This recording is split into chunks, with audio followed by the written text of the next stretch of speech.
année entière passée en votre compagnie, mesdames et messieurs, quel plaisir. Le plaisir, il reste intact de vous présenter le dernier numéro de votre émission matinale Nopinden de ce matin et ce pour le compte de l'année 2020. Bienvenue à toutes et à tous. Je suis en compagnie de mon collègue Alain Sochoumen. Bonjour Alain. Roch Aurélien Akouenou, bonjour. Mesdames, Messieurs, bonjour. Et Roch, comme vous le disiez tantôt, c'est un plaisir, je dirais même un bonheur, Mesdames, Messieurs, de passer tous les matins 16 heures avec vous dans la bonne humeur et dans la bonne ambiance. Et aujourd'hui, donc, c'est le tout dernier numéro. On va boucler la boucle de 2020. Oui, on va boucler la boucle de 2020 et nous vous disons déjà merci. Merci pour votre accompagnement. Merci pour votre participation à cette émission à travers les différents canaux, les messages que vous nous envoyez et qui contribuent à l'animation de cette émission. Nous vous disons merci. Et aujourd'hui encore, nous revenons sur ce plateau avec un sujet qui vous a intéressé et pour lequel vous réagissez déjà. Oui, le sujet, vous le savez, les stades et places publiques sont pris d'assaut généralement les samedis et les dimanches pour des activités sportives d'entretien. Mais depuis quelque temps, il y a des critiques qui se forment contre ces groupes qui se créent à cet effet. Pourquoi tant de critiques concernant les groupes et les clubs de sport d'entretien, Alain? En effet, Roch Aurélien Akouenou, comme vous le disiez si bien, eh bien, les groupes, les clubs de sport d'entretien foisonnent, mais ces derniers temps, ils sont sous les feux des critiques. Ces clubs seraient devenus des nids de drague où des maris sont cocufiés et des femmes trompées. Alors, ces clubs, au lieu d'être pour le sport, vont bien au-delà.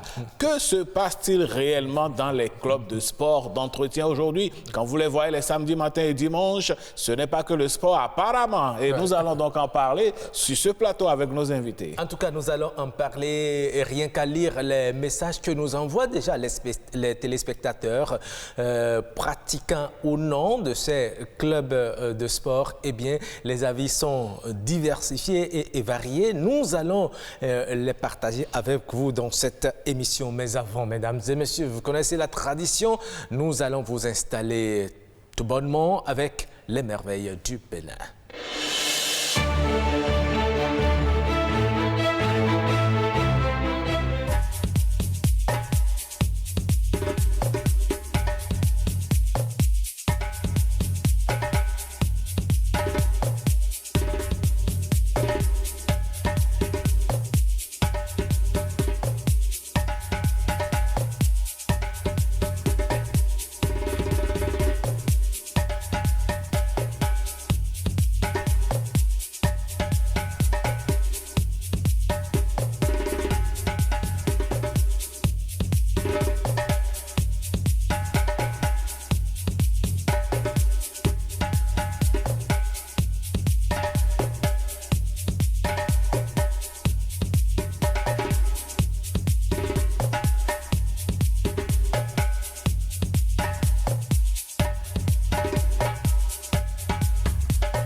messieurs, comme vous pouvez l'imaginer, c'est la joie. Hein. La joie, non pas... la joie de boucler cette année particulière, hein, Roch Aurélien Oui, c'est vrai que l'année a été particulière, mais nous sommes très heureux de la boucler en beauté. Hein. Et surtout, la boucler avec ces bouffes que nous venons de voir dans les merveilles du Bénin avec Parakou. Est-ce que vous savez qu'à Parakou, à 23h, vous pouvez manger du tchokoro? Bien sûr, je me rappelle, des fois, quand on quitte Cotonou pour les missions dans le Nord Bénin, c'est généralement autour de 23h, même à 0h qu'on atterrit là-bas. Et il y a des restaurants qui font encore à manger à ce moment. Les gens continuent de piler l'igname. Mais vous savez, dans le Nord Bénin, même à 6h du matin, on mange déjà igname pilé. Ah ben oui. En tout pendant cas, que vous êtes dans le sud ici, vous prenez du wakoli, waflefle, voilà, là-bas, c'est le waflefle. Ou bien c'est du toubani qu'on prend. Mais bon, aujourd'hui, on dit non, la nuit, le soir, il ne faut pas trop manger, il faut manger léger. Il faut manger quelques fruits. Il faut bien charger. Vous restez là le lendemain, vous avez envie de tomber. Allez, ce qui est sûr, quand vous arrivez à Parakou, vous avez de la bonne nourriture. Vous avez des places où vous pouvez vous reposer.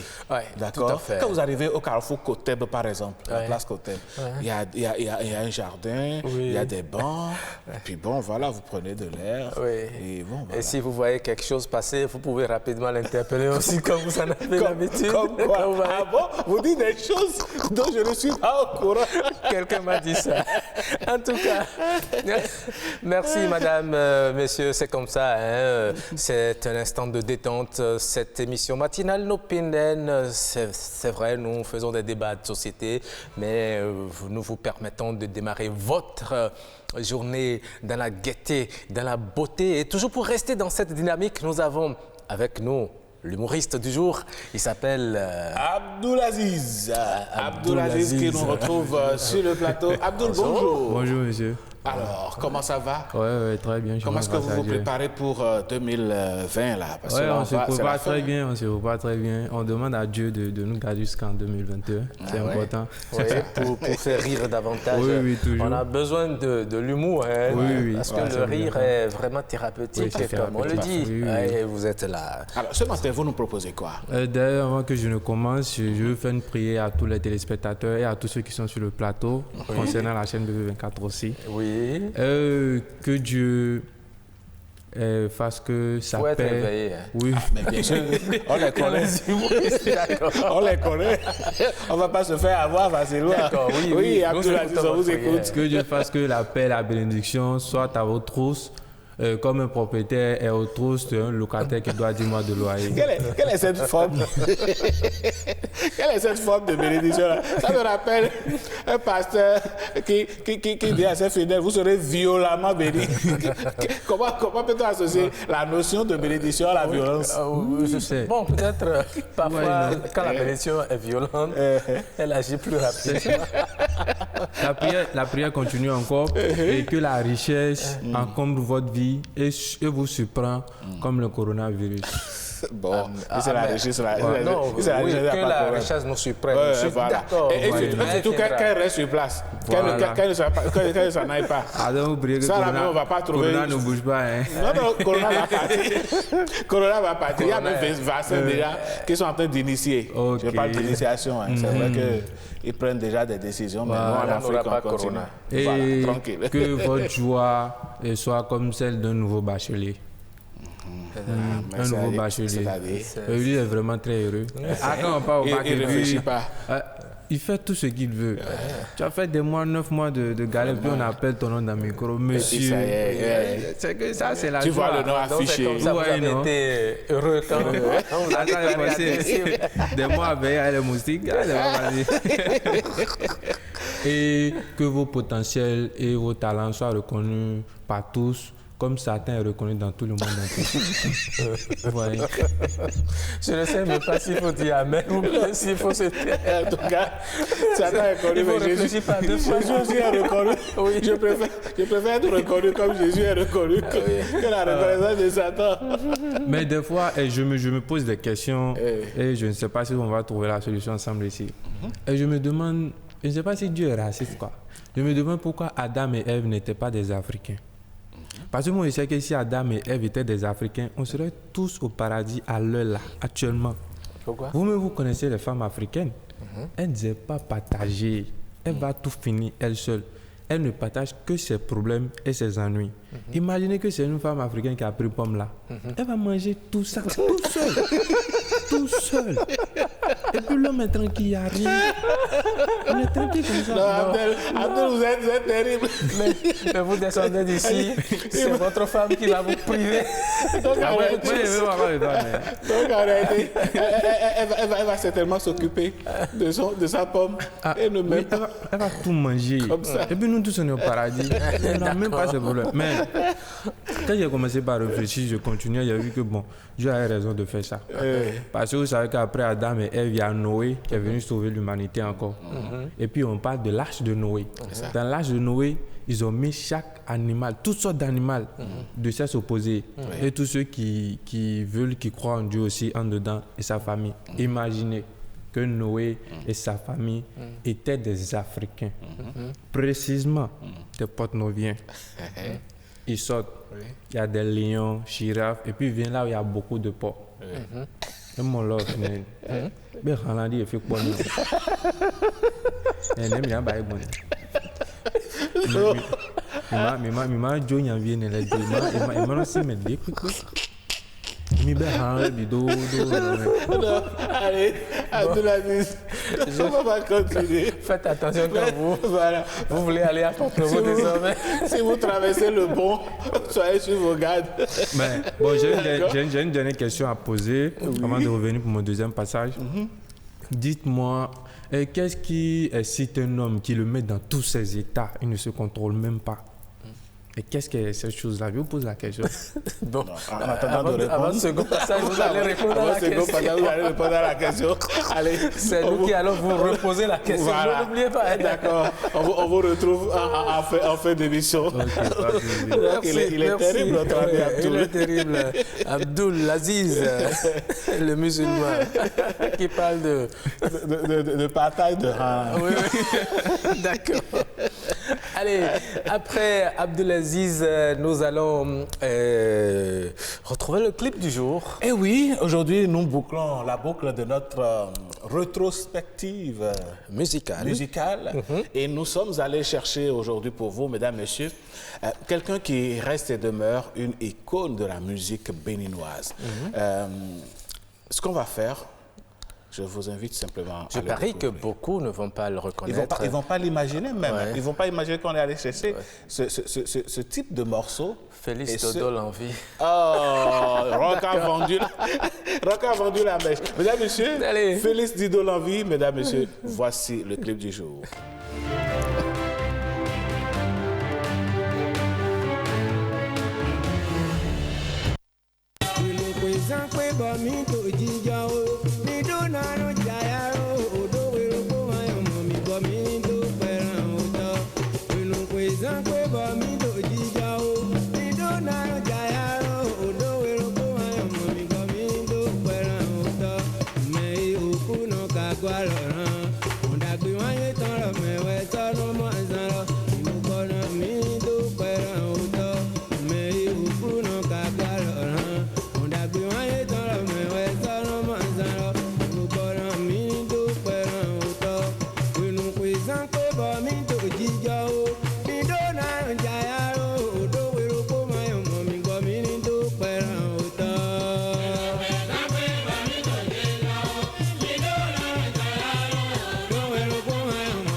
ikondutu wetu ofi azizono le pogege nyina do tewe me monkole wa bonye makuwa nyina monkonga chubo Jesu Christi wemiga ino mina do ikondutu wetu ofi azizono le pogege nyina do tewe me monkole wa bonye makuwa nyina monika pon chubo me ulenganto wemiga winu kwizan kwe bo mi do jijo o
Franchement, nous avons beaucoup dansé par ici. Hein? Ah ben oui. Et c'est un morceau qui cadre bien avec la période de fin d'année. Absolument. Vous savez, ce morceau rock, ouais. Quand vous prêtez attention, dans la plupart des maisons à Cotonou, ouais. Le 31 janvier, le 31 décembre, le 1er janvier, c'est souvent ce chant-là qu'on chante partout. Et beaucoup ne savent pas que c'était Félix.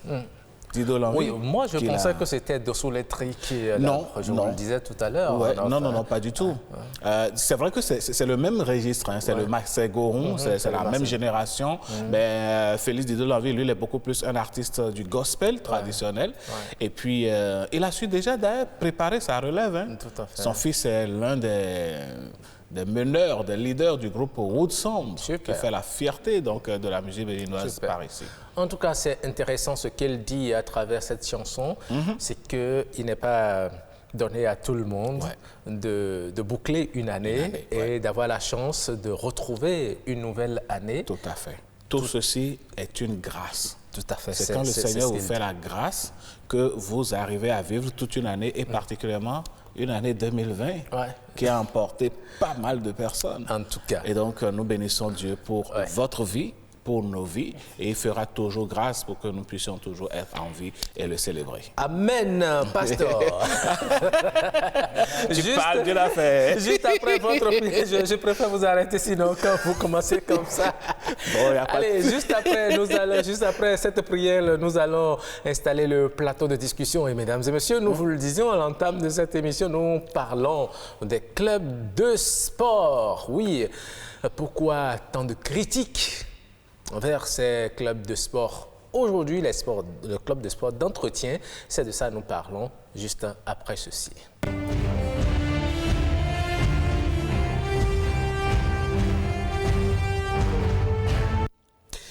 Voilà.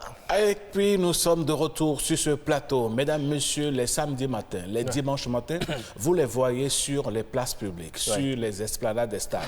Au niveau même des stades, faire du sport. Le sport reste et demeure une activité bénéfique pour la santé humaine. Mais là où le problème se pose depuis un certain nombre de temps, c'est qu'il y a des critiques à l'endroit, donc pour ne pas dire à l'encontre, des clubs de sport qui seraient devenus des espaces, des nids où on se courtise à temps et à contre-temps, où des maris seraient coquifiés, où des femmes seraient trompées, où on organise plutôt, pas le sport, mais parfois des voyages. Les gens viennent, allez, on a tellement entendu de choses autour de ces clubs de sport. Que se passe-t-il exactement? Ouais.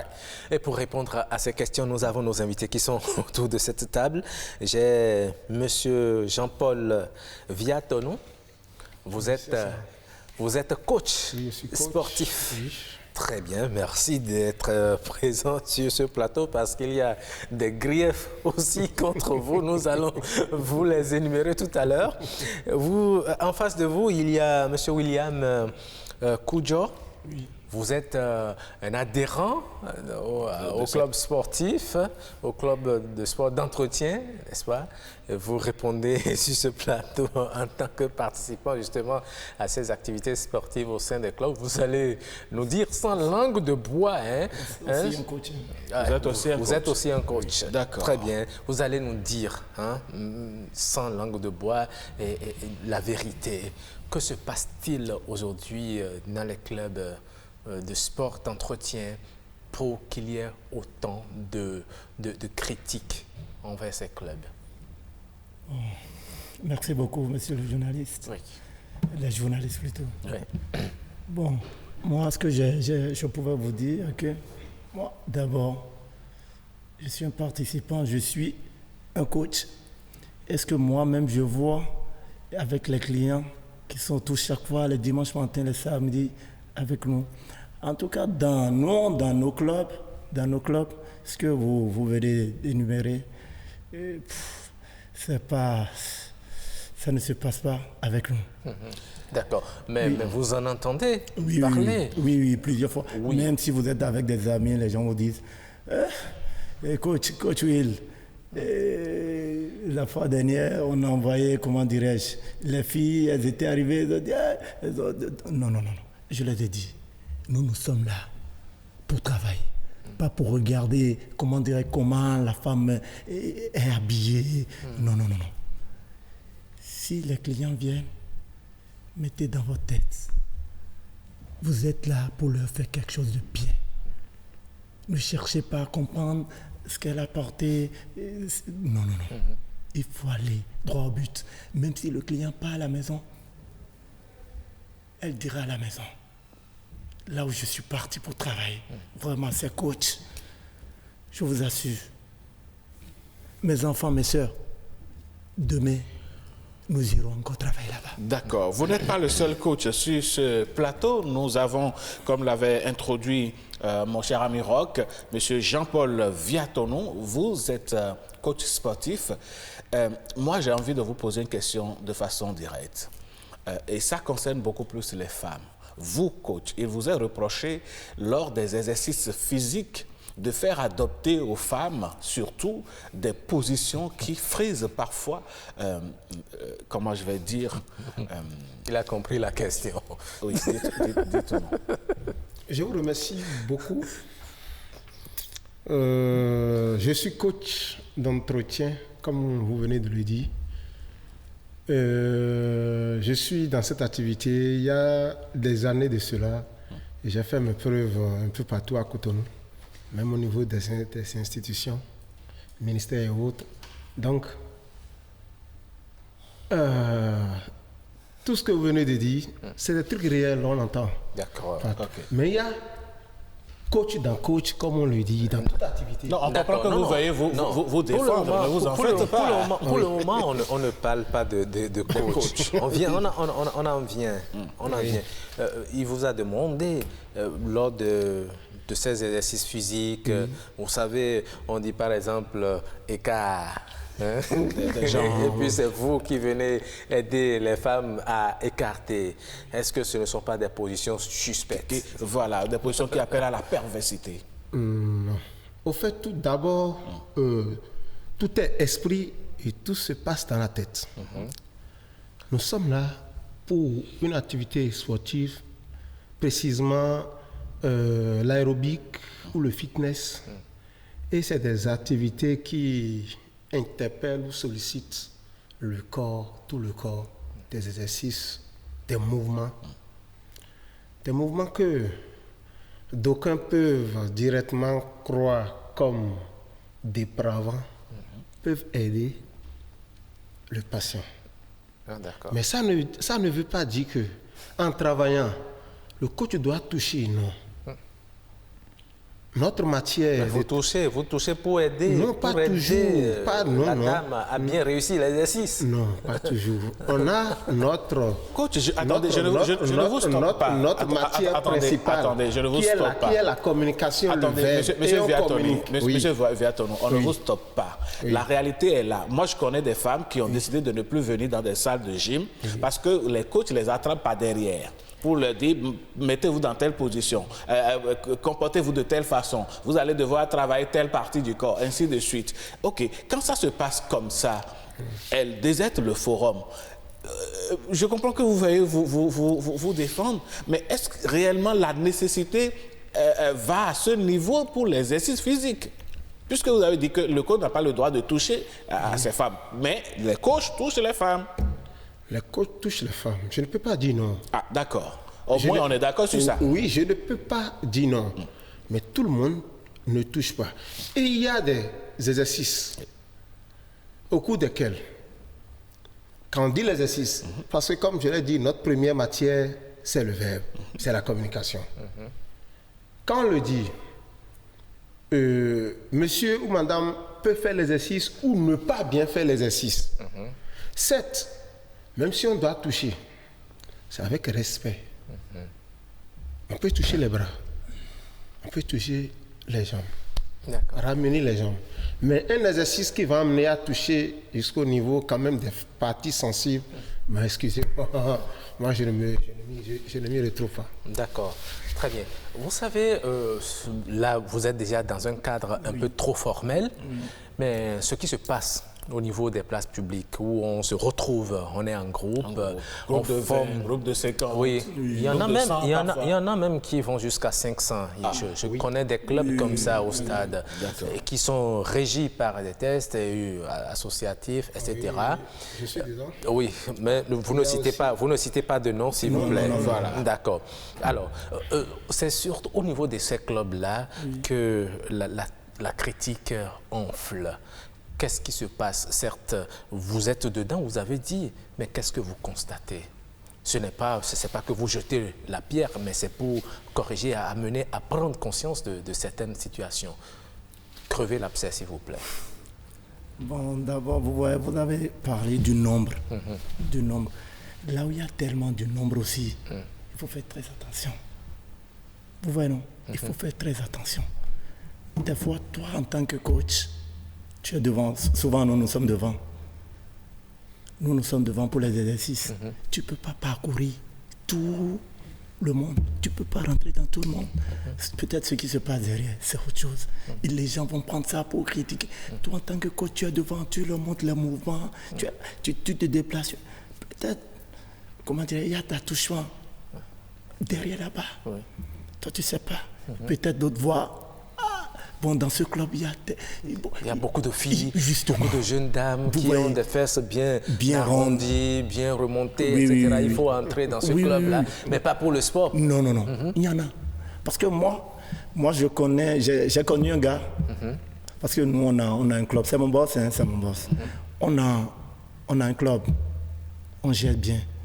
Et le mec m'a vu, il a dit, Coach Will, on a vu tellement de jolies filles dans vos profils et autres là. Je vais venir. J'ai dit, c'est à cause de... C'est pour ça que lui, il vient. Justement, c'est à cause pour le sport, pas pour l'exercice physique. Justement, c'est à cause de toi, tu viens dans mon club. Mais est-ce que quelque part, c'est pas parce que les femmes ou bien certaines femmes prêtent flanc au phénomène, puisque dans ces groupes, ils se forment des amitiés, même des relations se nouent dans ces clubs. Merci beaucoup. Alors, quelque part, quelles sont les responsabilités? Comment est-ce qu'on peut les situer? Oui, il y a certaines femmes. Je vous parlais de mon frère là. Il a dit, il y a de belles go dans ton club. Je ferai tout possible. J'ai dit, monsieur, c'est pas sérieux ça. Si moi j'étais comme ça, le club n'existerait pas. Le club n'existerait pas. Finalement, il est venu. Vous savez, jusqu'à présent, depuis plus d'1 an, il n'est pas arrivé. Lorsque je lui ai dit catégoriquement que non, si moi je suis en train de faire ce truc-là, le club n'existe pas. Mais il n'y aura même pas de respect.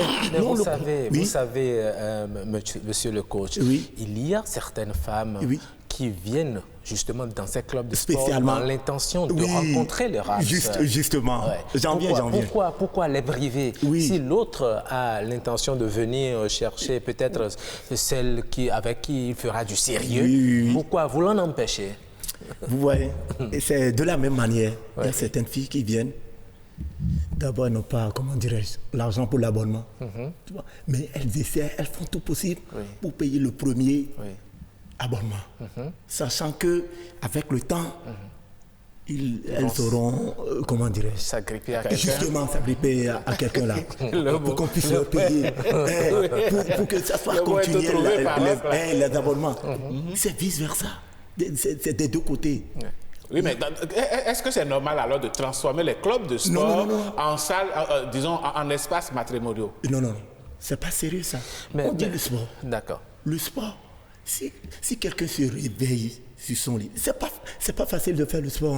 Hein. C'est pas facile, je vous le dis. C'est vrai que c'est pas facile de faire le sport, mais quelque part le sport associatif, vous savez, comme il a dit, c'est pas facile de faire le sport. Lorsque vous êtes en groupe, vous êtes motivé à le faire. Est-ce qu'il n'y a pas des aspects positifs à se retrouver en groupe, ensemble pour faire des activités physiques et sportives? Oui, il y a plusieurs aspects positifs. Et avant tout ça, j'aimerais un peu brosser. Au fait, là où il y a du monde, là où il y a les deux sexes. Oui. Bon, ça s'attire. Mais si les attirances ne manquent pas. 1. 2. Au sport, tout le monde s'habille normalement. Quand l'homme s'habille normalement au sport, c'est différent de l'habillement normal de la femme. C'est pas que la femme s'est habillée de façon dépravée. Elle porte des collants, donc ça dessine pratiquement. De la taille jusqu'au pied. Oui. Mais à l'exception que ça donne totalement la silhouette, sa forme et tout. Du coup, c'est normal. C'est normal que... Certains arrêtent de faire le sport. Pour se concentrer sur les femmes. Bon, peut-être ça, mais c'est pourquoi j'ai dit au départ que tout se passe dans la tête. D'accord. Quand on ne veut pas voir, on ne voit pas. Très bien. Mais quand on se prépare à voir, on voit plus. On voit et on voit loin. Ouais, on voit loin. Très bien. Nous allons aller encore plus loin tout à l'heure parce qu'il y a encore d'autres aspects sur lesquels vous allez être amenés à vous prononcer. Mais avant cela, nous allons écouter justement les concitoyens, les Béninois que nous avons rencontrés et qui parlent aussi de ces clubs de sport. Le fait est que quand tu vas dans une salle de gym, tu vois un peu de tout. Tu as des gens qui viennent parce qu'ils ont envie que s'ils ont un objectif, ils veulent soit de perdre du poids ou bien soit gagner du muscle. Tu as des gens qui y vont juste pour du matu vu. Moi, j'y vais parce que j'ai mon objectif personnel. Moi, j'y vais parce que je veux... j'ai mes objectifs. Je veux soit gagner en muscle, soit perdre du gras. J'y vais pour ça. Personnellement, et j'y vais que pour ça, je ressens maintenant s'il y a des choses qui se passent en extra, franchement. Comme dans toute société, il arrive que la gente féminine soit un peu très dérangée, surtout dans un milieu où il y a beaucoup d'hommes. Aucun homme ne serait prêt à envoyer sa copine exprès pour se faire draguer. On ne le sait jamais au départ, mais je ne peux pas empêcher ma copine d'aller faire de salle de gym si elle le désire. Et si c'est vraiment ma copine, je ne pense pas que nous laisserions cela continuer. Donc ça dépend généralement des tenues qu'elle porte. Il y a des tenues qui attirent, des tenues assez sexy quand même pour les salles de gym. Et c'est souvent ces tenues-là qui attirent les hommes. Comme les moniteurs, bien sûr. Bon, ça dépend de l'objectif de chacun. Si elle est venue juste pour travailler, elle vient travailler et puis elle rentre chez elle. Maintenant, si elle est venue se faire des amis, des connaissances, alors là, elle le fait aussi. Donc ça dépend de l'objectif de chacun. Il y a des filles qui viennent là travailler, mais elles ne font que ça et puis elles rentrent chez elles. Par contre, il y a des filles qui viennent travailler et discutent avec beaucoup de garçons. C'est vrai, après, ils prennent les séances, les séquences qu'on a fait en fait. Ils filment en fait nos exercices. Et quand ils filment, ils publient. Et après, le coach nous dit « Ah, vous étiez sexy, les gens me dérangent sur le statut et tout. » On ne s'habillait pas pour attirer les hommes. C'était pour être... C'est pas parce qu'on va au sport qu'on sera trop débraillé. Il faut être présentable. belle. Quand je cherchais les salles de gym, je suis allée dans une salle où une dame est rentrée maquillée et parfumée. Donc je me suis dit, celle-là, c'est sûr, elle n'est pas venue. Elle n'est pas venue pour faire le sport. C'est sûr qu'elle est venue pour autre chose en fait. Donc c'est probable. Je suis abonnée à une salle de gym. Mais j'ai dû arrêter après avoir atteint mon objectif, comme toutes les femmes d'ailleurs. L'objectif c'était de perdre 5 kilos. J'ai perdu 6 kilos, donc je me disais que j'étais déjà dans mes cordes, donc j'ai voulu arrêter. Moi, pour mes cours de gym, par exemple, j'ai voulu prendre une classe spéciale. En fait, j'étais avec une copine à moi, donc on a voulu se faire prendre juste nous deux pour des séances de gym et tout, parce que moi, je ne suis pas du genre, je ne me sens pas à l'aise dans la foule, en fait. Il y avait des filles qui avaient des tenues aguichantes, certaines avaient juste un bandeau là et tout. Bon, c'est pas le but, mais bon, après, ça n'a pas du feeling. Ça dépend de ce qu'elle recherche aussi en venant dans les salles de jeu. Une partie de moi dirait non, si mon mari voudrait aller dans une salle de gym avec des filles. Mais après, je me dis pourquoi pas. Ouais, il peut y aller, il n'y a pas de problème. Oui, généralement, lorsque vous faites la gym, vous devez suivre votre régime alimentaire nécessairement. Donc après l'effort, c'est la récompense de l'autre côté. Donc vous devez forcément aller manger pour compenser tout ce que vous avez dépensé comme calories.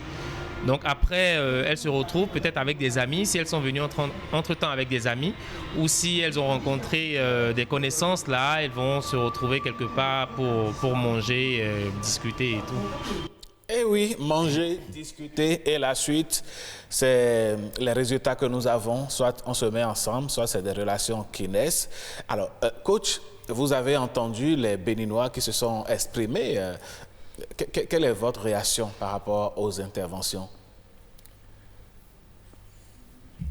C'est pas mal, ils ont bien parlé. Ils ont bien parlé. Donc ils ont raison. Ils ont bien parlé. Ils ont parlé des tenues des femmes. Oui. On conçoit qu'on ne peut pas venir au sport en bomba, par exemple. Mais est-ce une raison de se dénuder carrément pour venir au sport? Non. Il faut s'habiller. Il y a des joggings, regardez par exemple. Moi, je vois souvent des femmes porter ça pour venir au sport. Par contre, d'autres, vraiment, mon frère a dit, il faut être conscient de ce que tu es en train de faire. Si tu n'es pas conscient de ce que tu rentres dans n'importe quoi. Des femmes d'autrui viennent. Vous voyez, des femmes d'autrui viennent à la salle de gym. Tu vois. Et après tout, une fois, deux fois, arrivé à la maison, l'homme dit, tu vois là, je ne te comprends plus. Qu'est-ce que tu as porté pour aller au sport? Même en quittant la maison, si l'homme même, si son homme même est conscient, ma femme, non, avec ça là. Qu'est-ce qu'on dit? C'est ça. On se parfume, justement, on fait le maquillage, alors que vous êtes appelé à transpirer. Le maquillage qui va couler en temps normal. C'est déconseillé. C'est pas sérieux.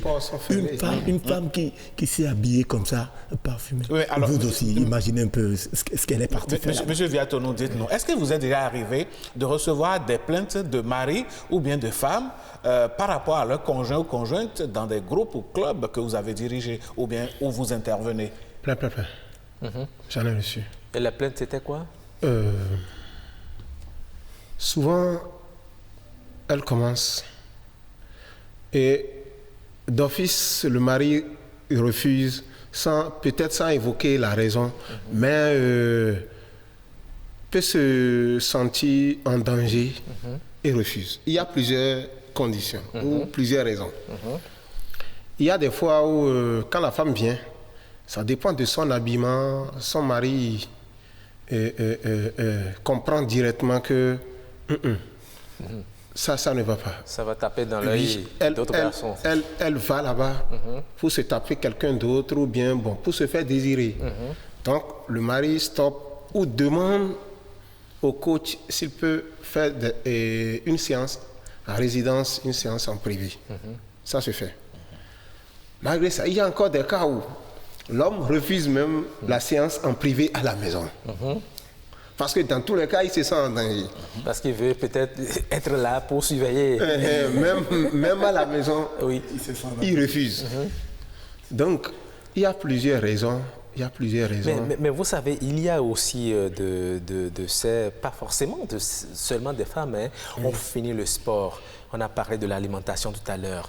Mais vous constatez que vous allez retrouver les gens en tenue de sport autour de la bière. Toute la table est garnie de bouteilles de tout bière. Le reste de la journée. Et puis on y reste jusqu'à 13h, 14h et même.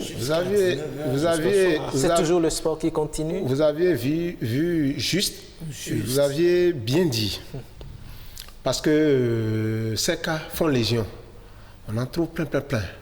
D'abord, c'est des groupes ou bien des messieurs qui ne se retrouvent pas nécessairement à cause du sport. Ils se retrouvent dans un cadre sportif.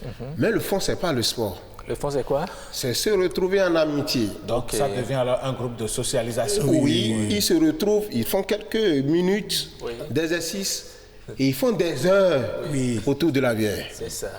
Oui, il y en a plein. Les samedis, les dimanches, vous les voyez se retrouver le dimanche matin et c'est autour de 17h, 18h. D'accord. On rentre. Vous permettez, regardez bien ce que vous disiez tout à l'heure, parce que nous allons recevoir en direct notre sociologue. Il est au téléphone. Un William peut en cacher un autre. Il s'appelle William Degbeko. Bonjour. Oui, bonjour, monsieur le journaliste. Vous êtes en direct dans cette émission. Nous parlons aujourd'hui des clubs de sport d'entretien. Vous n'êtes pas sans savoir que depuis quelque temps, il y a des critiques qui sont formées contre ces clubs de sport.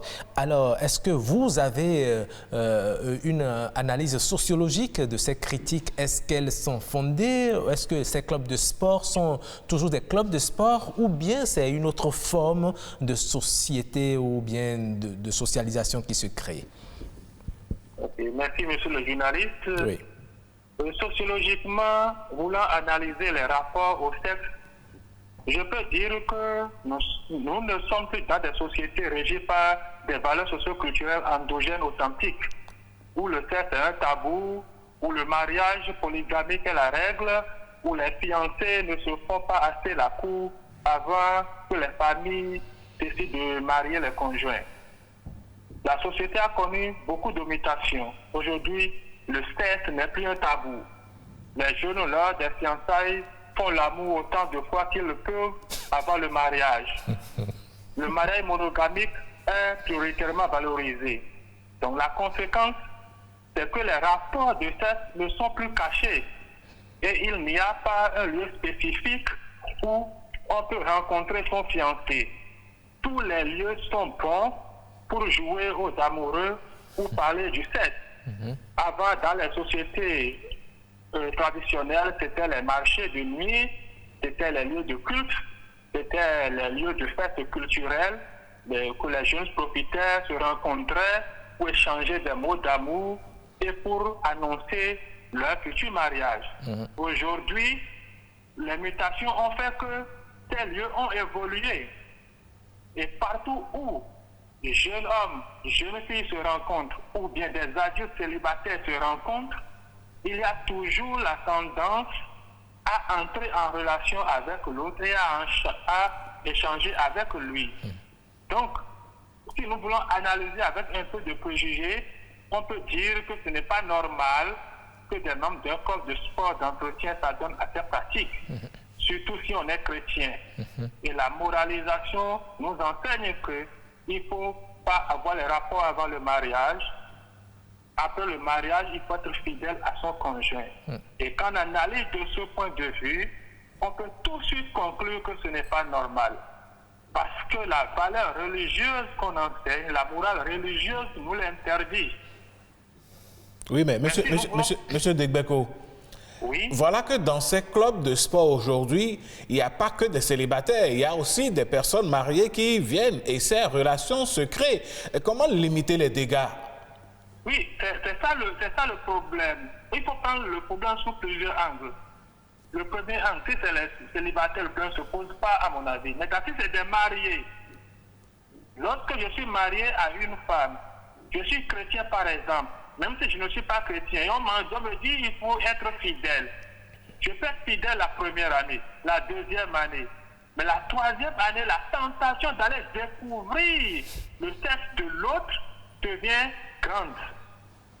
Donc, si je ne me donne pas une rigueur intérieure et je me laisse emporter par la tentation, alors tout de suite je peux aller vers le sexe qui n'est pas celui dont j'ai droit.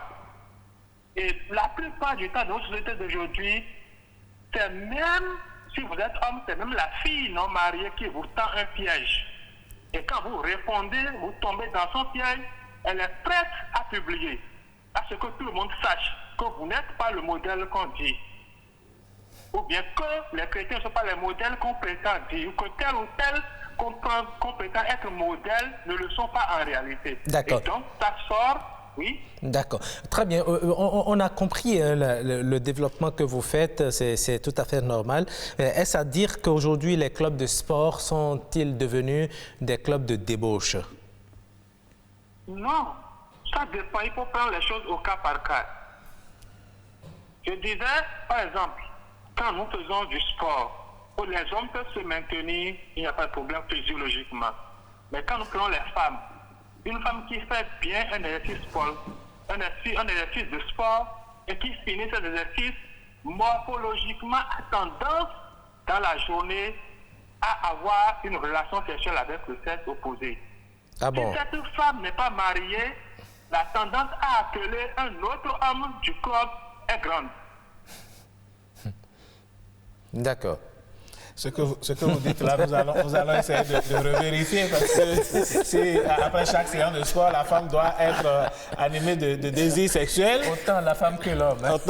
Ça va être compliqué, M. Debeko. En tout cas, les hommes peuvent se contenir parce que morphologiquement, le besoin n'est pas automatique. Mais avec la femme, les contractions, tout ça, là, font que dans la journée, si elle n'est pas mariée, maintenant si elle est mariée, elle peut aller satisfaire son besoin sexuel à la maison et quand elle voudra.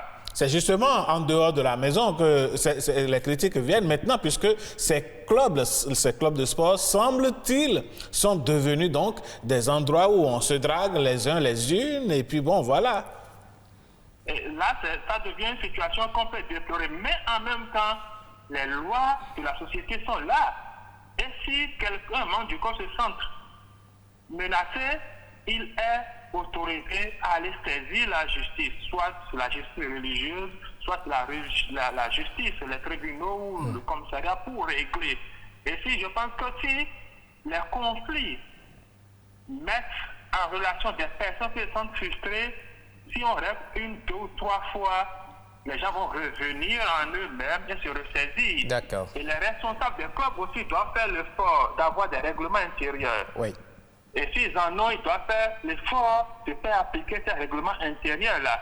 Et si eux-autres, même ne cautionnent pas l'affaire, ils doivent faire l'effort également de communiquer autour des lois qui répriment ces genres d'actions dans les clubs pour que les clubs se tiennent, les clubs, comment dit-on, prennent de l'activité des au niveau des clubs, ne soit pas vue désormais comme des lieux où le débauche se manifeste. Mais il faut dire clair, aujourd'hui, les gens ne sont plus prêts à cacher les rapports qu'ils entretiennent les uns avec les autres. C'est ça qui explique tout ça. D'accord. Merci beaucoup, Monsieur William Debeko. Vous êtes sociologue. Très bonne journée à vous. Ok, merci, monsieur. Oui, vous avez suivi la réaction du sociologue. Hein. Nous allons, puisque nous avons reçu beaucoup de messages, allez, nous allons lire quelques... Tout à fait, vous pouvez y aller en même temps, il n'y a pas de souci. Il y a le premier message du docteur Karl Nassi Jakija qui dit un sujet très intéressant qui fait une projection sur les dynamiques urbaines. En effet, la population urbaine, dans toute sa diversité, se crée d'autres formes de vie sociale. Ainsi, sur le plan sportif, on note l'apparition de ce qu'on appelle les nouveaux clubs sociaux. Ce sont des clubs, voire des creusets d'expression d'un objectif commun, ici, le sport de maintien. On s'y rencontre pour vivre sa passion du sport. Dans cet espace social se développe une passion commune du sport dominé, mais aussi un plaisir d'échange, de rencontre, de convivialité, de partage, etc. Cette quête de réinvention à travers le sport de maintien, de nouvelles manières de vivre ensemble peut déboucher sur des situations heureuses pour certains et des déviances pour d'autres. À titre d'exemple, les retrouvailles dans le club de sport ont été l'occasion pour des couples de se former. Cela aussi a amené des travers. Bref, on y gagne beaucoup comme on peut y perdre du fait qu'on se trouve dans une concurrence manifeste et concentrée sur un espace restreint. Un message d'un autre internaute, en l'occurrence Maître Simplice Daco, qui dit ceci: bonjour chers tous, moi j'ai été particulièrement déçu des clubs de sport. Je dirais doublement. Dès mon intégration, très rapidement, il y a eu des sollicitations de part et d'autre. J'avais cru à une demande d'assistance matérielle, mais les sollicitations sont devenues plus ou moins soutien moral pour glisser vers le sensuel. Et il y avait comme une compétition entre des étudiantes et des femmes déjà dans la vie active. Le mal est que de chaque côté, on me demandait quel repas m'amener au bureau sans demander de ma part. Après, c'est pour me solliciter afin que je me mette à disposition pour conduire à des obsèques. Chacune y allait avec tout son charme. À un moment donné, j'allais au sport à pied juste pour éviter d'aller déposer à la maison. J'ai compris que l'initiateur était le MC qui gérait les clins d'œil. J'ai assisté à des crises de jalousie et des démissions. D'un autre côté, ce sont des hommes mariés qui ont littéralement entrepris de sortir avec toutes les étudiantes du groupe. C'était comme si la position d'économiquement faible fait des étudiantes était un avantage pour abuser d'elles. Et elles s'y plaisaient aussi. Les promoteurs aussi s'invitaient au jeu sans tenir compte de la situation de certaines femmes. Les dénonciations étaient perçues comme des affronts. Il n'y avait plus aucune morale. L'anticonformiste que j'étais a été prié de partir. Voilà. Et il y a un autre message qui dit « C'est souvent des associations sportives dont les membres sont des cadres de haut niveau. Moi, j'ai organisé au moins 3 grands événements sportifs rassemblant au moins 1000 personnes chaque fois. Nous avons fait au moins 10 réunions par événement. Je n'ai pas noté des accointances particulières, respect et égard à tous les niveaux. J'ai plutôt noté le grand sens de responsabilité et de considération mutuelle. Les femmes n'y sont souvent pas nombreuses. La plupart des participants se font accompagner de leurs conjoints. J'ai fait cette expérience avec les associations sportives appelées jadis clubs sportifs, les ligues départementales et différentes fédérations béninoises de sport. Voilà mon apport.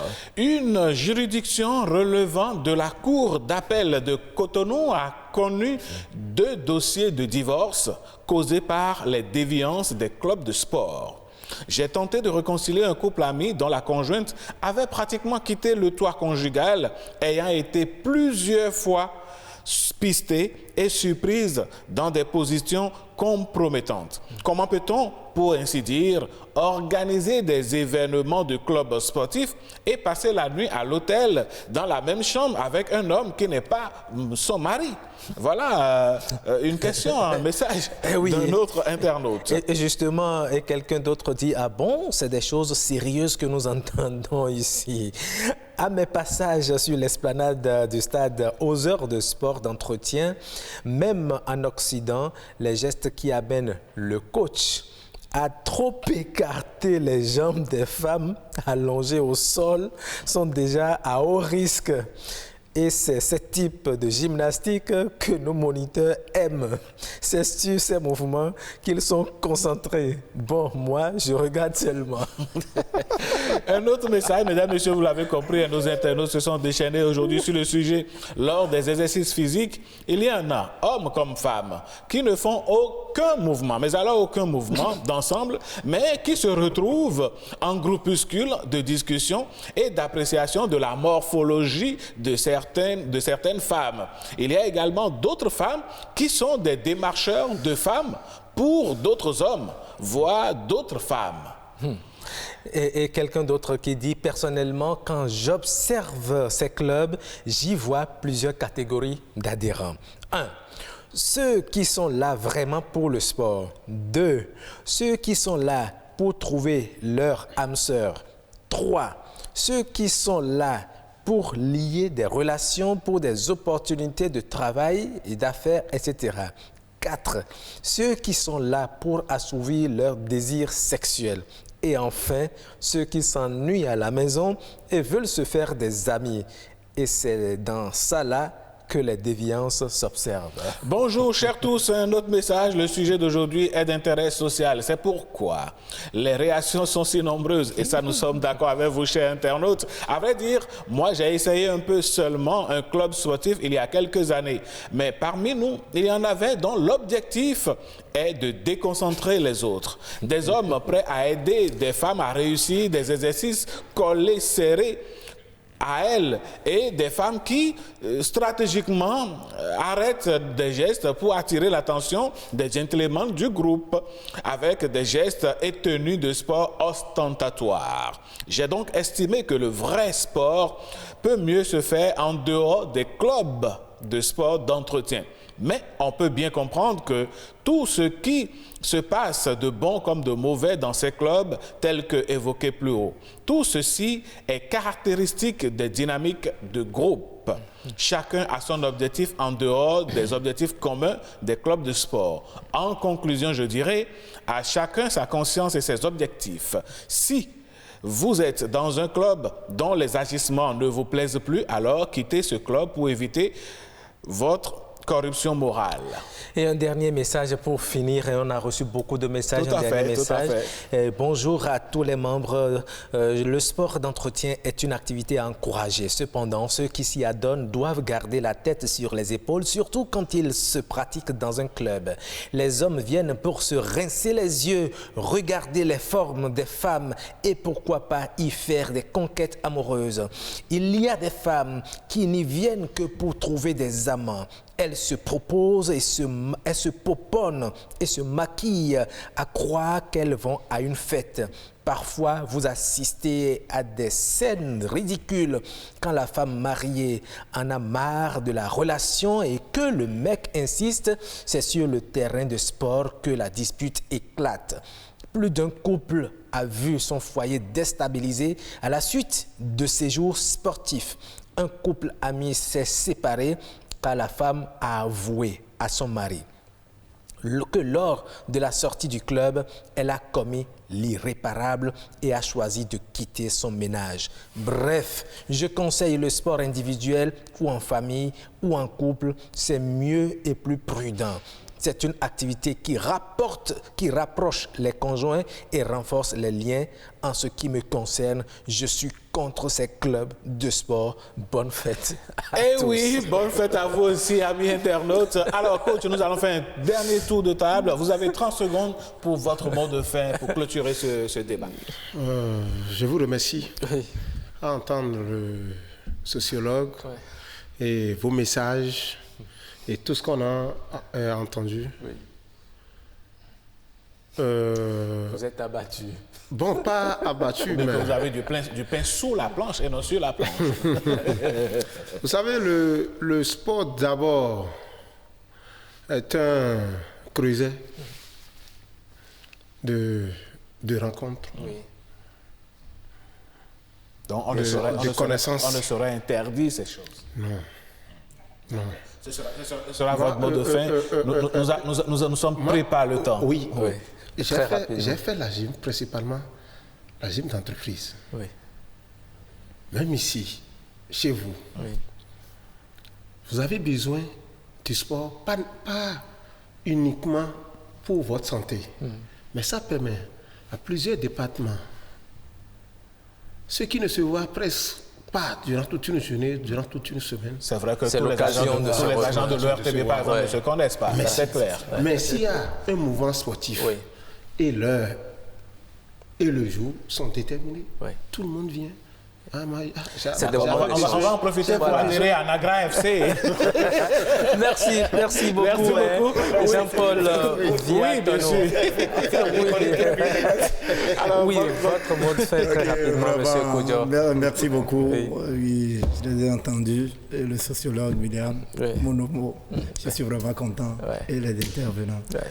Bon, vous voyez, c'est pas si facile. Le coaching, c'est pas facile. Il faut avoir, comme quelqu'un l'a dit tout à l'heure, il faut avoir la tête sur les épaules. Tout à fait. Sinon, tu vas bousiller tout. Voilà.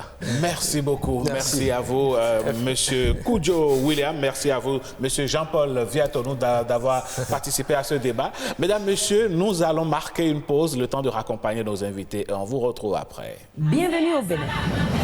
Paysage verdoyant, relief multiforme, faune et parc naturel, plages ensoleillées, cité balnéaire ultra moderne, rythme au corps, rite au cœur, vestiges et reliques d'une histoire séculaire, brave peuple, biens et personnes sécurisées.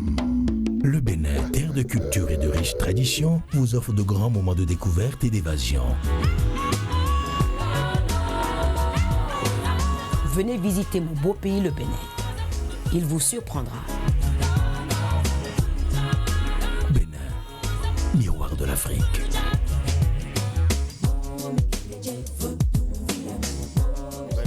Voilà, très bien. Après, le débat, il était chaud.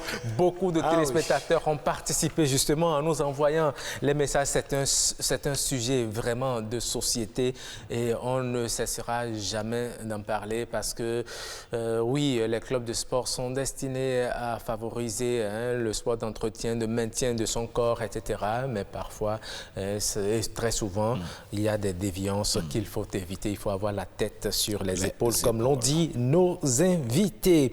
Alors, Alain, après donc le débat, nous allons enchaîner avec Us et Coutume. Et nous sommes en milieu Nago, depuis hier, aujourd'hui. Nous y restons pour parler de la consommation de la nouvelle IAM en milieu Nago. Voilà. Et c'est une signature de Fulgencia Ontanji.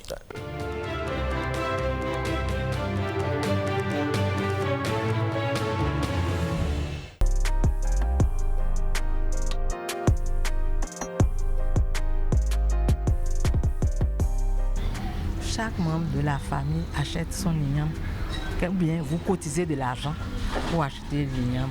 Bon, grande cérémonie, ça s'accompagne de poulets ou autre chose là. Et on achète les poulets, le cola, huile rouge, sucrerie, gin. Et on va vers les ancêtres, les Asséons là. On va vers les ancêtres. Et on prépare les yams, on prie pour les vivants, on demande la protection aux ancêtres et on immole. Et le yam préparé est là, on peut piler, pour faire le yam pilé, ça revient au même, soit le yam préparé ou le yam pilé, on prépare la sauce et on mange, c'est tout.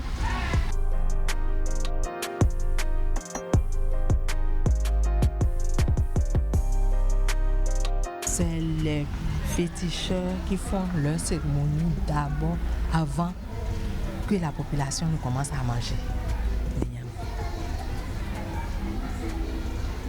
Vous attendez, ça peut dire les féticheurs, c'est quand ils sont prêts qu'ils vont faire les cérémonies. Donc vous aussi, vous attendez la cérémonie avant de commencer par manger les yams. Et si vous voulez manger, vous êtes pressé pour manger, vous amenez l'igname du champ, caché dans une bassine ou bien dans un sac, personne ne doit voir. Vous amenez à la maison, dans votre chambre, vous faites le feu dans votre chambre, vous préparez, vous mangez dans la chambre et tout le reste là, vous emballez ça dans quelque chose, vous creusez un trou et vous mettez dedans. Personne ne doit voir. Sinon, il y a des inconvénients.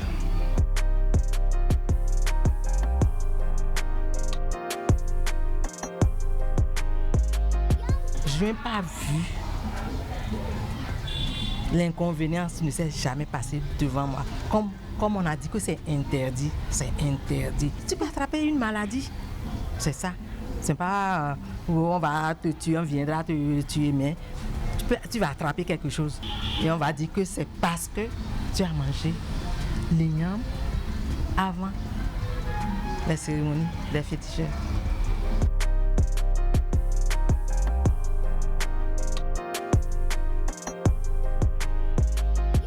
C'est les gens qui sont au village qui respectent ça.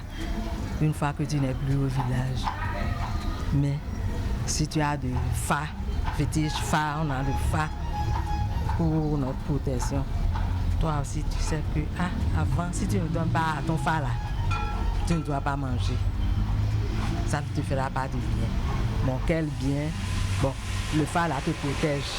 Mais si tu ne fais pas les cérémonies et que tu manges, bon, le fa va te délaisser, hein, tes protections là.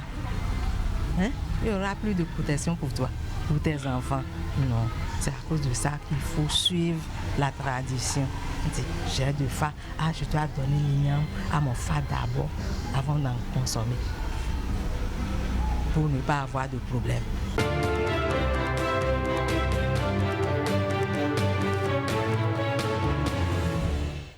Et voilà, nous venons de voir l'importance de la cérémonie à faire avant la consommation de la nouvelle yam.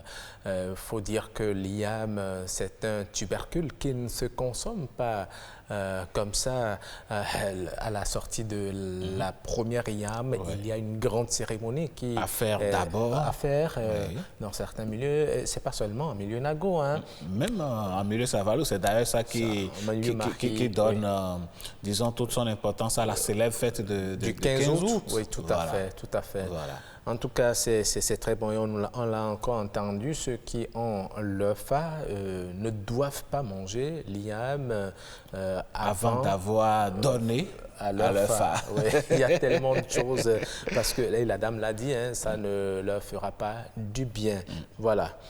Nous qui n'en avons pas, on peut manger sans cérémonie de toutes les façons. Oui, voilà. vous roulez libre. Bon appétit. Roulez ça. Allez, il est déjà sur ce plateau. Hein. Je préfère vous le faire découvrir ici. Nous, on se plaît à l'appeler le pape. Le pape. Et quand on dit le pape, il dit les bénédictions. Et voyez-vous, nous sommes au dernier numéro de l'année, on va rentrer dans la nouvelle année et le pape est là pour nous bénir. Le pape est là pour nous bénir. Pape, bonjour. Non, attention. On le retrouve juste après le jingle du prénom africain. Je suis pressé d'avoir ma bénédiction en fait.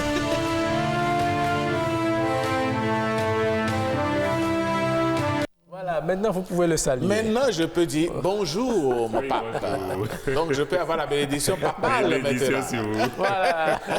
C'est la bénédiction fétiche. C'est ça, bénédiction sur nous. Avec vous aujourd'hui, nous allons parler d'un prénom. Je rappelle que vous êtes ressortissant de l'aire culturelle Mina. Oui. Voilà. Et ce matin, vous avez choisi de nous parler du prénom Doji. Oui, tout à fait. C'est qui Doji et pourquoi?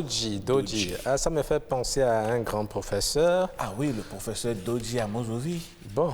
Que nous avons reçu d'ailleurs même sur ce plateau. Oui, c'est un habitué de ce plateau. Oui. Doji. Oui, donc il faut dire que en Afrique, il y a de ces prénoms, surtout au Bénin, il y a de ces prénoms qui sont en fait tout un mélange de proverbes, de mots d'encouragement et autres. Ouais. Donc, Doji, par exemple, ce n'est pas lié à un jour de la semaine, comme on a eu à le voir. Ce n'est pas lié non plus à la position d'un enfant, mais c'est lié à des événements donnés. Aux circonstances. Aux circonstances, voilà. Aux circonstances. Oui. On peut nommer un enfant Doji. Souvent, c'est les garçons aussi. Oui. On peut nommer un enfant Doji parce que le parent ou les parents se disent peut-être qu'on a cherché un garçon et parce qu'on a persévéré, on a fini par avoir ce garçon-là. Ouais. Ou c'est peut-être un événement qui n'est pas lié à la naissance d'un enfant, mais le parent, il s'est dit, c'est parce que j'ai pu j'ai été endurant, j'ai pu persévérer, que l'enfant est comme la récompense. Donc, on profite pour marquer l'événement. Chaque fois que cet enfant, on l'appelle, on dit Dodi, on se rappelle qu'effectivement, en son temps, il y avait eu telle circonstance et c'est parce que j'ai été endurant que j'ai pu m'en sortir. Donc, c'est en fait un tout. Quand on dit Dodi, pour dire le tout, on pouvait dire Dodi, Gamele. Ça veut dire qu'il faut être endurant. Vous avez... le temps vous donnera raison, en fait. Le temps favorable arrive. Tout à fait. Tout à fait. Voilà mais dites-nous... Donc, c'est Dodi Gamele. Oui. Bon, en effet, par exemple, on peut nommer un enfant, au lieu de l'appeler Dodi, on peut l'appeler Gameli. Quand on dit Gameli, vous pensez que ça a commencé par Dodi avant de venir à Gameli. Ou si vous avez Dodi, c'est que vous savez que quand on a dit Dodi tout court, c'est que Gameli est quelque part quand même. Est-ce qu'on peut associer à la suite un Gameli à Maoulé, par exemple? Oui, c'est un tout. Ça peut être les mêmes circonstances, mais là, c'est strictement chrétien. C'est-à-dire que celui qui a son enfant veut rendre grâce à Dieu et donc profite de la naissance de cet enfant pour dire, bon, parce que j'ai été endurant, parce que Dieu a fini par me donner raison, alors on dit Dieu, il existe vraiment. C'est là on peut dire Maoulé. Mais quand on prend Dodi, dans son âge adulte, cette personne qui porte ce prénom, est-elle vraiment enclinte à la persévérance dans la vie adulte? Oui, en temps normal. Ce prénom devait pouvoir entourer avec tout le côté spirituel et autres, devait pouvoir entourer cet enfant une fois que déjà vous savez que vous êtes né dans des circonstances où vos parents ont dû vous donner ce nom pour dire, bon, effectivement, il faut être endurant dans la vie. Ce serait paradoxal qu'à la moindre difficulté que vous baissez le bras et que vous vous présentez chaque fois comme étant Dodi. Votre Dodi est où aussi? Chaque fois, vous baissez le bras. Donc, c'est un prénom qui, si vous le comprenez bien, doit pouvoir vous booster chaque fois. On dit, mais il faut être persévérant. Dodi, Gameli, Dodi et Lavagnon, ainsi de suite. Donc, il faut pouvoir être persévérant. Mais vous savez, généralement, les parents ne prennent pas le soin d'expliquer à leurs enfants pourquoi on leur a donné ces prénoms. Un enfant qui ne sait pas que, bon, c'est une exhortation au courage que son prénom véhicule. Comment peut-il savoir s'il est peut-être déjà à terre dans un échec? Comment peut-il s'armer de courage pour pouvoir remonter? Non, vous avez tout à fait raison. En fait, il faut reconnaître que peut-être que c'est lié un peu à notre génération. On ne taquinait pas les parents sur ce genre de choses. On se contentait de nos prénoms. On m'a donné tel prénom. Parfois même, on ne demandait pas quel sens à ce prénom-là. Mais aujourd'hui, où nous avons entre griffes des enfants numériques, ils vont vous poser toutes les questions liées à son prénom. Il va dire, mais pourquoi on m'a donné tel prénom? Et qu'est-ce qui s'est passé? Et ainsi de suite. Les enfants aujourd'hui posent 1000 questions Ils vont jusqu'à demander donc, pourquoi le prénom de l'autre, on ne me l'a pas donné. Voilà, exactement. Oui, c'est vrai, des enfants très curieux. Qu'est-ce qui s'est passé en son temps? Et donc aujourd'hui, je pense que les enfants doivent normalement, les parents d'ailleurs, doivent se mettre déjà dans cette logique-là. À un certain âge, on dit, mais si je t'ai donné Dodi, c'est parce que moi j'ai été endurant en son temps. Si j'avais baissé les bras, peut-être que tu ne serais pas né. Donc aujourd'hui, il faut que face à toutes les difficultés, que tu montres que tu es un Dodi. Voilà. J'avoue, c'est une belle idée. Moi, je vais le faire en fin d'année. Puis, c'est vrai que je ne l'ai jamais fait. Leur expliquer un peu les tenants et les aboutissants des prénoms. Tout à fait. Mais si en temps vous avez passé tout votre temps à leur donner des prénoms en français et aucun prénom africain, quelle explication vous avez? Je l'expliquerai aussi, parce que même les prénoms français, européens, ou je sais pas. Donc voilà, il est temps qu'on revienne donc à nos prénoms africains. C'est l'un des objectifs donc de cette rubrique. Le pape. Oui, bénédiction. Merci beaucoup. Mais vous ne partez pas. Voilà, vous restez avec nous. Vous connaissez le principe. Après prénom africain, mesdames et messieurs, nous allons passer à la capture du jour et voir ce que Jennifer Esmeralda Sativi nous a proposé comme capture.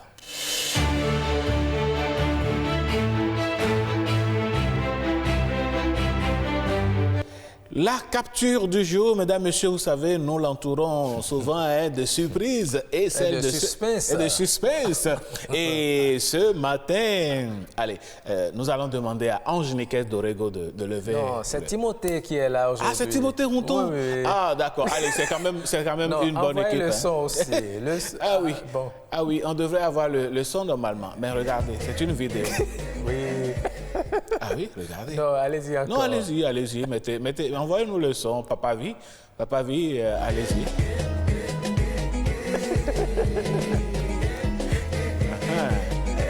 Alors, voyez-vous déjà ce qui se passe? Si vous remarquez bien l'ambiance aujourd'hui, depuis hier et aujourd'hui, la matin est là. Le gars ouvre la colonne de douche et l'eau sort. Il se demande s'il faut s'approcher ou pas. Le pape. À cette allure, il risque de ne pas aller au boulot, ou bien d'aller là où il va. Il ne va même pas se laver. On est tous passés par là. Mais vous savez que quand vous regardez bien, c'est une grande personne. Ah oui, justement. Oui, c'est le prières d'enfant. Le pape, la matin est arrivé à Cotonou, les gens commençaient pas à fuir l'eau déjà. Je me suis déjà demandé pourquoi c'est sur ce fond musical-là. C'est suffisamment dansant, donc on ne peut rien lui reprocher. Il s'est permis de danser sous la douche. On va revoir ça. On peut même considérer qu'il fait le sport. Oui, Timothée, on regarde ça encore une fois. Oui, mais un papa qui refuse de se laver de cette façon-là, quand même, hein. D'abord les pieds, ensuite les fesses. Et puis il fuit. Bon. Merci beaucoup. Merci à vous. Merci. Merci Jennifer Sativi de nous avoir proposé cette belle capture. Alors, monsieur Benoît Wandia, merci à vous également d'avoir été là. C'est moi. Nous vous souhaitons une heureuse année. On peut commencer déjà par le faire, puisque c'est l'année prochaine qu'on va se retrouver. On se retrouve dans un an. Tout à fait. Et dans un an, c'est dans quelques heures. C'est dans quelques heures. Merci à vous. Allez, merci beaucoup et bonne fête à vous, bonne fête autour de vous. Bonne fête à VB24 également. Merci beaucoup. Vous avez été un grand soutien pour nous. Allez, après justement la capture, aujourd'hui nous sommes mardi, nous allons passer à Astuce. Nous sommes plutôt mercredi. Mercredi, pardon. Vous voulez nous retarder encore dans l'année? Non, pas du tout. Nous sommes mercredi. Nous sommes mercredi et aujourd'hui nous allons parler Instant Écho. Oui. Et vous avez voulu nous parler du tarot. Du tarot. D'accord. Oui, vous connaissez son nom en fond? Oui, je connais ça en fond. Comment on appelle ça? C'est Glen. Ah, d'accord. Je le connais aussi en Nadia. Oh, bon, ça là, je sais. Voilà.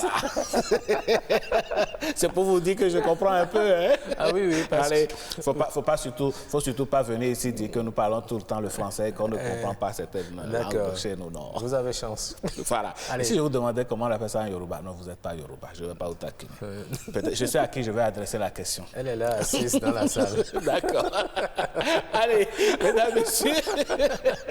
Allez. Essayez de le faire rapidement. Oui. Je ne vais pas voir la mèche. Allez, on va parler. Seulement les téléspectateurs pouvaient voir ce qui se passe. Allez, on parle du tarot. On parle du tarot ce matin, mesdames, messieurs. Malgré l'intérêt nutritionnel et la place non négligeable qu'il occupe dans l'alimentation au Bénin, la production du tarot ne décolle pas. Alors même qu'il est fortement produit au Nigeria voisin, qui demeure le premier producteur en Afrique et dans le monde avec 4 027 000 tonnes en 2005, suivi du Ghana avec 1 800 000 tonnes. Le tarot demeure une culture mineure moins valorisée au Bénin. L'objectif, mesdames, messieurs, de cette présentation est de relever un peu les entraves au développement de la production du tarot au sud du Bénin. L'étude a couvert donc 2 communes du sud-ouest, la commune d'Adjara et de Sakété.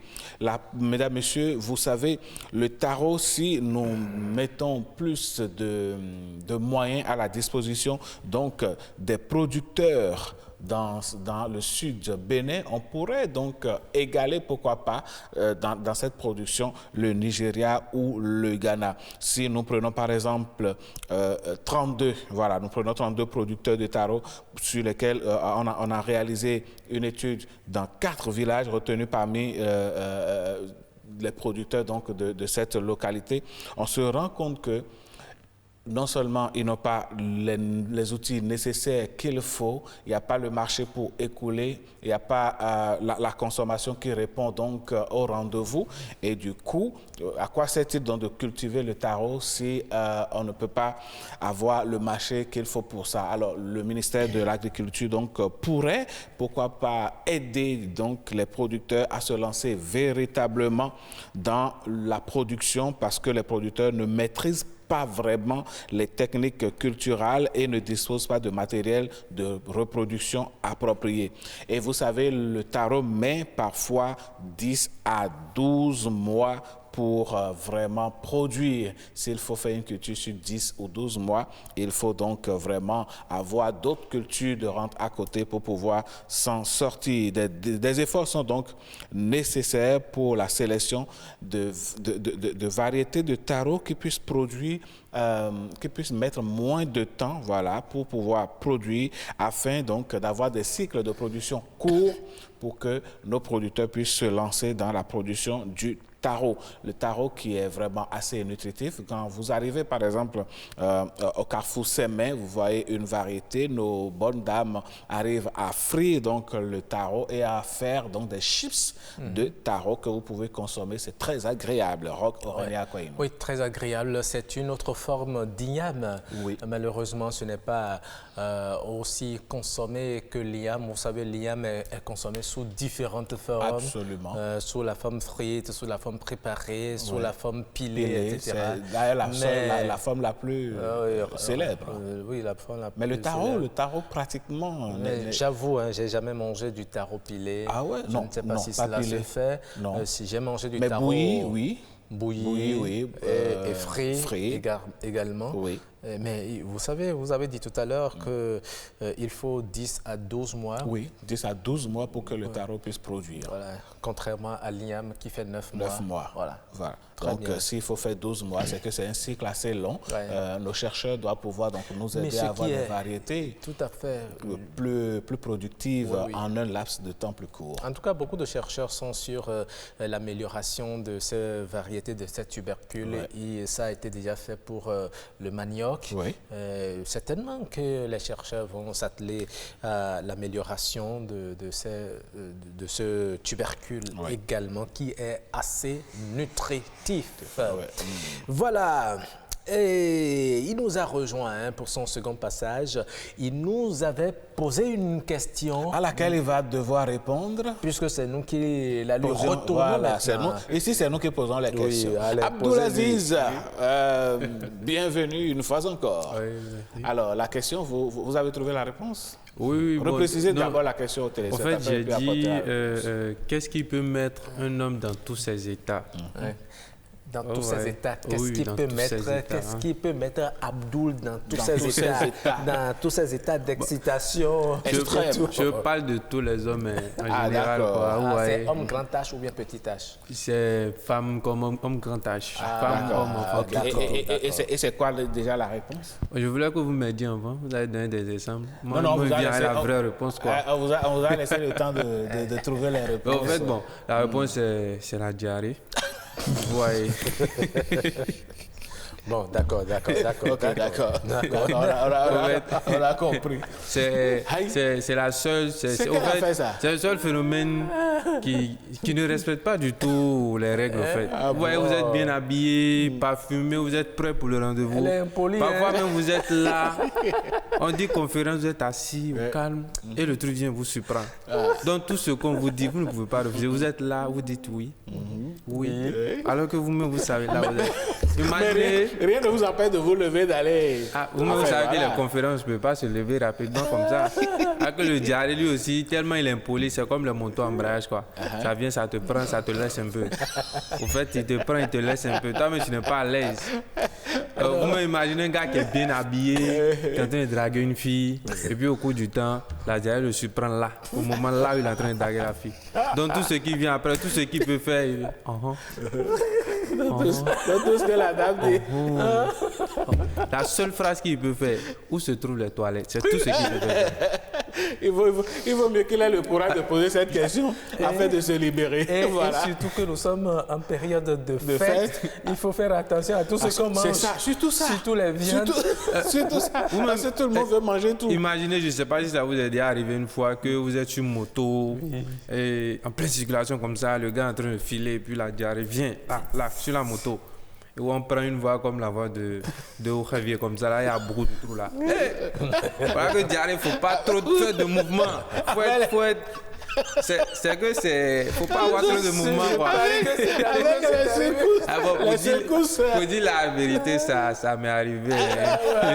Voilà. Ça m'est arrivé. Heureusement que la voix de Javier que vous prenez à raison est en train d'être goudronnée.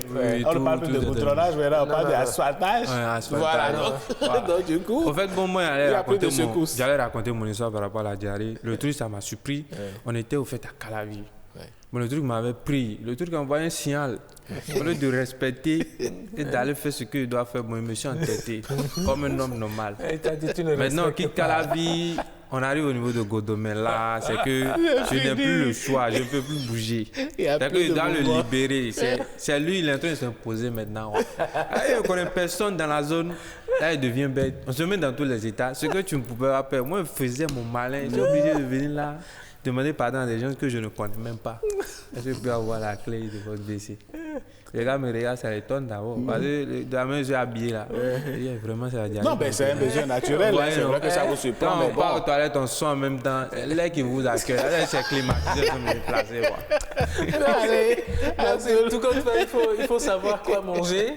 Et lorsqu'on va aux fêtes, il faut savoir quoi manger. Ah oui, il faut savoir faire les associations de boissons. Oui, il faut les éviter d'ailleurs. Non, c'est pas la boisson qui fait ça.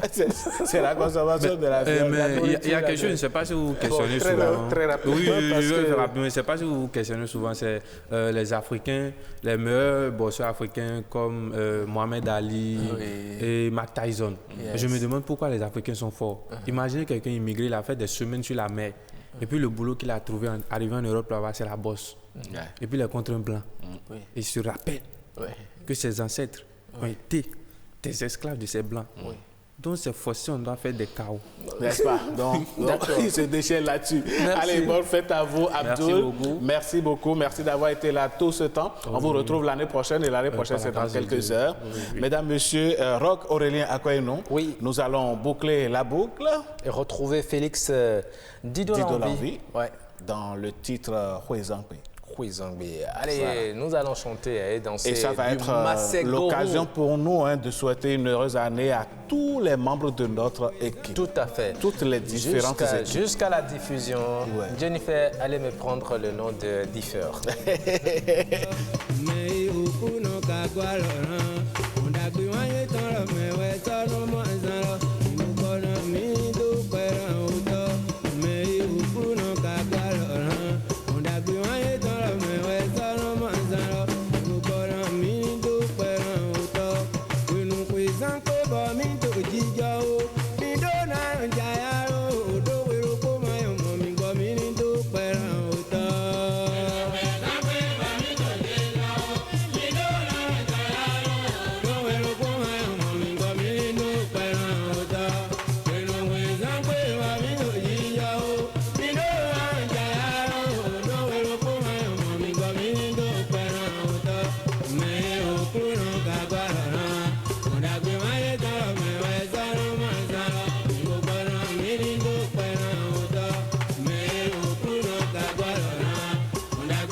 Pípẹ́ tó tara ilẹ̀, bọ̀ yóò lẹ́gbọ̀ọ́ tó àwùbá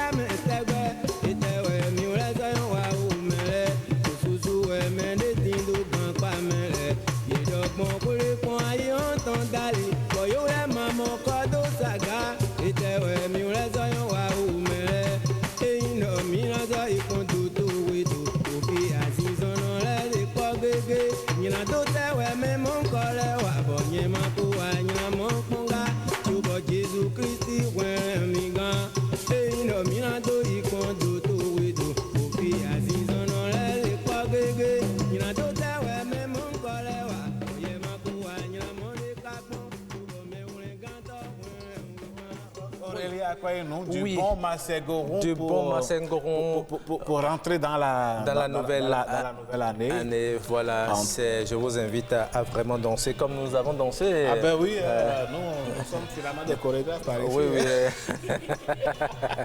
Allez, merci à vous, mesdames, messieurs, de nous avoir suivis ce matin. Ouais, C'est Rob. la fin de cette émission. Nous avons le plaisir de dire merci. Merci à toute l'équipe qui nous accompagne pratiquement tous les matins. Et aujourd'hui, l'équipe qui nous a accompagnés, il y a à la réalisation Timothée Ronton. Derrière la caméra, Igor Ayoso. Au son, Patrick Nimavo, le monteur. Papa, oui. D'accord. Au son, c'est Patrick Nimavo. Le monteur, c'est Barthélémy Patiné. Voilà. À la diffusion, Franck Dossou. À l'infographie, Robles Avonzoucan. Voilà. Et puis la maquilleuse, c'est Viviane Lawson de Patesté. Notre chef d'édition, Jennifer Esmeralda Sativi. Merci à vous. Et puis également, un clin d'œil à nos chefs. Notamment à la chef Abiat Oumarou Denabé qui est restée dans ce studio du début jusqu'à la fin avec nous. Sans oublier notre chef Daniel Biaou Adjé.